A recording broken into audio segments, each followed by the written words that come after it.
বর্তমানে রোগীর পরিস্থিতি আমাদের এখানে গত ২৪ ঘন্টায় আমাদের এখানে ৮ জন রোগী ভর্তি হয়েছে এবং এখন ২৯ জন রোগী চিকিৎসাধীন রয়েছে। আমাদের এখানে আগে যে ডেঙ্গু ডেডিকেটেড ওয়ার্ড ছিল একটি, আমরা সেখানে আরো ২ টি ওয়ার্ড বাড়িয়েছি। একটা অতিরিক্ত ওয়ার্ড করা হয়েছে এবং মহিলা এবং শিশুদের জন্য আলাদা ওয়ার্ড করা হয়েছে। এটা হচ্ছে আমাদের প্রস্তুতি এবং যেহেতু পরিস্থিতির উন্নতি হচ্ছে না, আমাদের ভর্তি রোগীর তথ্য বিশ্লেষণে যে ডেটা আমরা পাই সেখানে মনে হয় ডেঙ্গু আশেপাশের যে পৌরসভার যে এলাকাগুলোর মধ্যে প্রায় ৯ টি এলাকাকে চিহ্নিত করেছি আমরা, যেখান থেকে আমরা বেশি রোগী পাই।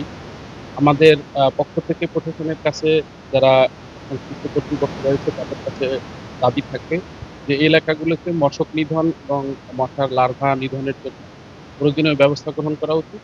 যার ফলে এই এলাকাগুলো ডেঙ্গুর ঝুঁকিমুক্ত হবে এবং সেখানে রোগী আমরা কম পাবো। আর মানুষের জন্য যেটা আমাদের উপদেশ থাকবে যে বেশি আমাদের সচেতন হতে হবে। আমাদের আশপাশের আঙিনা পরিষ্কার রাখতে হবে। পানি জমে না থাকে, যেসব জায়গায় পানি জমে থাকে সে জায়গাগুলো পরিষ্কার রাখতে হবে।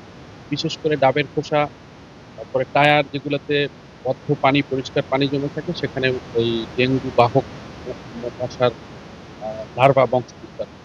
সেগুলো আমরা পরিষ্কার রাখবো এবং আ ডেঙ্গু হলে আমাদের পক্ষ থেকে আমাদের চিকিৎসকের পক্ষ থেকে উপদেশ থাকবে আমরা পর্যাপ্ত তরল খাবার খাবো যাতে কমপ্লিকেশন বা জটিলতা এড়িয়ে